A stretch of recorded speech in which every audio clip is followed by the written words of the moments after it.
So today I'm going to show you how to make some sweet and sour tempeh. So this dish is actually more well known as sweet and sour pork, which you may have seen or possibly even eaten, I don't know. But of course we don't use meat on this channel, so it's going to be made of tempeh. So tempeh is quite good as a replacement for pork because it looks similar and it has a similar sort of texture, but it actually has a much nicer flavour, being made of beans and all. So what we're going to be doing is cooking up the tempeh, sort of pan frying it, mixing it into the sweet and sour sauce, and that's the whole dish. So let's get started. Okay, so start with a pot ready for steaming, and I've got here 300 grams of tempeh. So we'll put that in there and let that steam for 10 minutes. So while the tempeh is cooking, we're going to make the flour mixture that we're going to coat it with in a second. So what I've got here is a quarter cup of custard powder. So instead of custard powder, you can use corn flour, of course. I'm using custard powder because it's just corn flour with a bit of extra flavouring, a bit of colouring added into it. It just enhances the dish a bit, but if you don't want to use that, just use corn flour or cornstarch, you might call it. To that, I've added half a teaspoon of garlic salt and half a teaspoon of Cayenne chili powder. So just mix that together.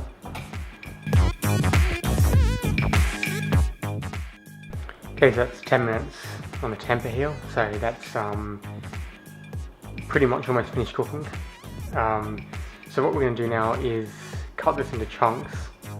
Cut it as big as you want it. Let's see, probably suggest about this size. It's about 2 to 3 centimeters cubed. So, but like I said, any size you prefer, but this size is probably the size you want to go for. So chop all of that up. Okay, that's chopped up. So the next thing I'm going to do is take that flour mixture we just made and coat each piece in that mixture.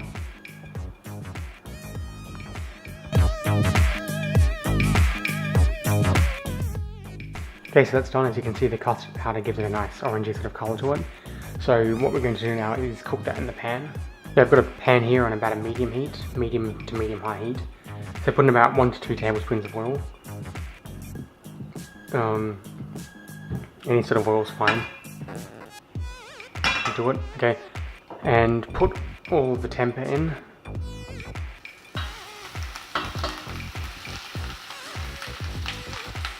Okay, pan fry this. Make sure you turn it to all sides until all the pieces are golden brown all over. So that shouldn't take you more than about 5 minutes or so. Okay, that's been about 5 minutes, so that'll pretty much do it. So you could stop here if you wanted to and eat the dish like this. So you've got like these crispy sort of fried tempeh, so that's actually quite nice as it is. But of course, if you want to continue with the dish, we'll move on to the next step. Okay, so I've taken the tempeh out of this pan, so back with the same pan again. Put it on a medium heat and another tablespoon of oil. And put in 2 cloves of garlic, all minced, and about 1 to 2 teaspoons of ginger, all minced as well, so put that in. Okay, let this fry up for about 2 minutes. Okay, that's a couple of minutes on that. So what you want to do now is put in half a cup of water.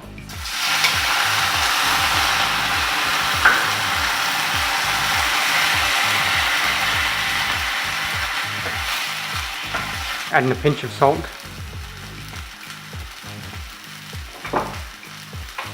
A pinch of mixed herbs.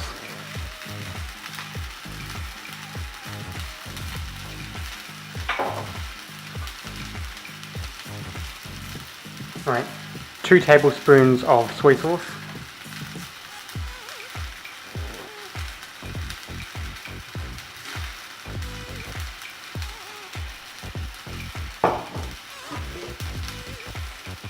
One tablespoon of Hoisin Sauce.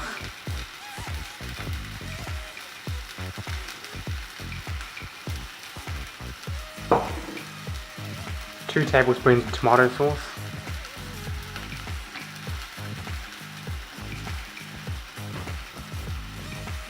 1 tablespoon of apple cider vinegar,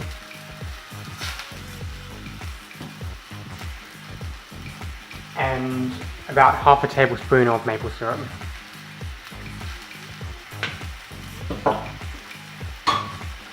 Okay, just mix this together. Okay, so that's all mixed together. So what you're going to do is put the tempeh back in. Okay, just coat it all.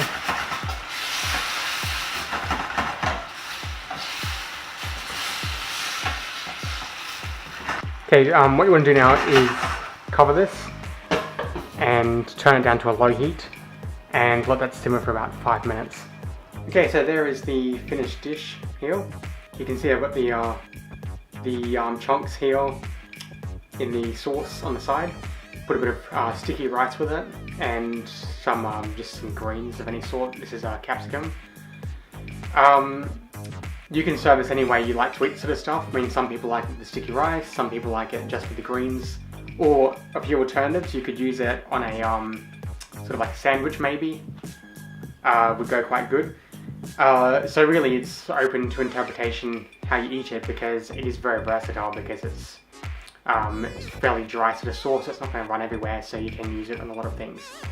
But if not any of that, you can eat it on its own, but it's really up to you. So enjoy.